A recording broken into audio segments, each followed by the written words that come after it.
I actually did a bit of an experiment on our Instagram page, and I asked the followers, our amazing followers, what's the craziest thing you've been told, about chronic fatigue syndrome or chronic illness? And the responses are unbelievable, like gobsmacking. One follower messaged back saying, "Oh my God, that doctor should be fired. I can't believe they said that." So we're going to go through some. There's some pretty funny ones and some pretty wild ones. This is not to mock doctors, by the way, but this is to shine light on the inaccurate, misleading advice that people who don't understand or haven't spent any time to try and understand are saying, and don't realize the impact that this actually has on people. Now, this one's an interesting one. A doctor said, "At least it isn't cancer." And I said back to this lady, "Wow, insulting to you and insulting to cancer patients too." I don't think it's fair to compare either or. I did see a really interesting article, which I want to get up just quickly. The title is ME really worse than cancer? Now, I'm not going to read the whole thing, all right? You guys can have a look. But basically, a lady called Jenny Andrews went through cancer. And then a decade later, she got diagnosed with ME CFS. And she goes on to talk about basically chronic fatigue is like having horrendous nausea and then being thrown in on a ship and feeling sick with bags of potatoes tied to each limb. And then you have to try and run a marathon, which is going to the toilet. And she said, with cancer, there's almost like, people just empathetic and sympathetic to it. It's just like everyone knows about it. Everyone understands cancer. It's an interesting conversation because I do think that, cancer is just so widely common. It's like, oh shit. But then when you hear, "Oh, my friend's struggling with ME CFS," it's like, well, what's that? Or, "Oh, isn't that just like that?" Old school people call it yuppie flu, which is just ridiculous. I was depressed because I wore black. So a doctor told her, "You're depressed because you wear black."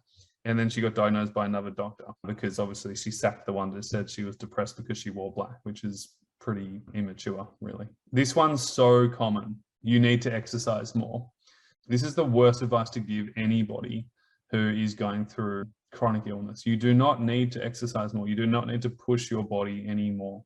Your body's actually not asking for that. It's asking for the opposite. So that one, oh my God, the amount of times that I've heard doctors say, "You've got to sweat it out. You just got to push yourself." It's just ridiculous. It's a common one and a dangerous one, I said here. Oh, I feel like this one's probably the biggest one.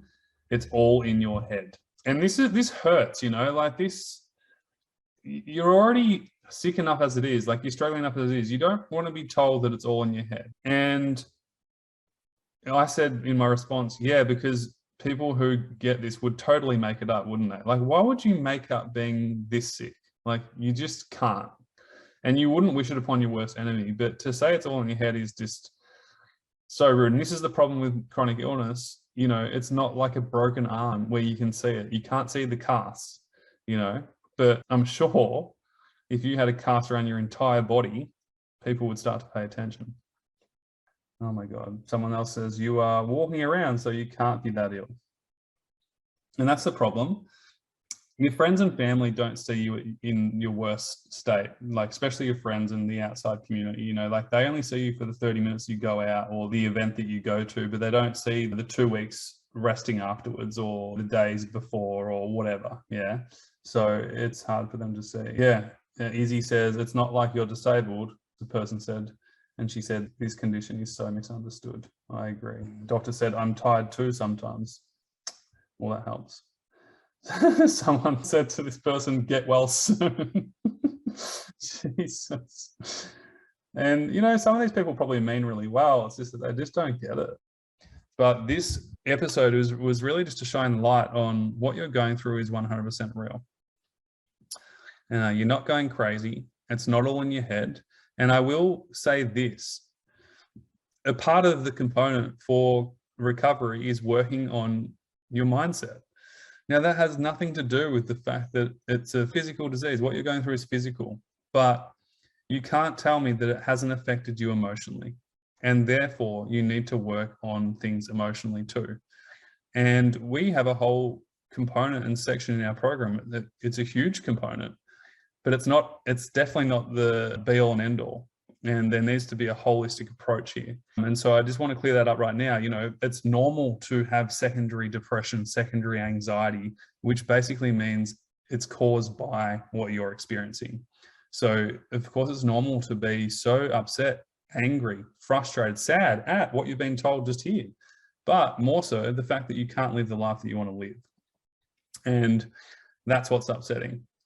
So it's normal to feel that. And there's a whole process and framework to overcome that and start, focusing on now and start getting better and moving forwards as well. That's what we do. This is what CFS Health is born to do, is give you the practical teachings, frameworks, and inspiration and education to actually help you make changes in your life right now so you can move forwards, get unstuck, start moving forwards, and start getting healthy so you can start living again.